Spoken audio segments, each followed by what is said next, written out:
আসসালামু আলাইকুম।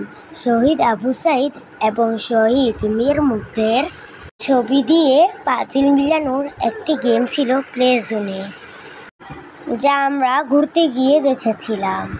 এই পাঁচিল মিলানোর প্লে জোনটা ছিল বেশ বড়। এক প্রান্তে ছিল শহীদ আবু সাঈদের ছবির পাজেল, আরেক প্রান্তে ছিল শহীদ মীর মুগ্ধের ছবির পাজেল। আমরা প্রথমে বুঝতে পারছিলাম না এই ছবিটা দ্রুত কিভাবে মিলাবো।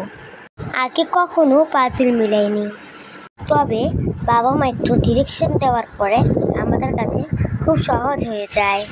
এই যে প্রথমে শহীদ আবু সাঈদের ছবির পাজেলটা দুই ভাই বোন মিলাতে পেরেছি, তারপর চলে যায় শহীদ মীর মুগ্ধের পাজেল মিলাতে। আমাদের দেখে দেখে আমার ছোট্ট বোন অপর প্রান্তে পাজেল মেলানোর চেষ্টা করছিল। ধন্যবাদ বাবা মাকে এই প্লে জোনে নিয়ে আসার জন্য।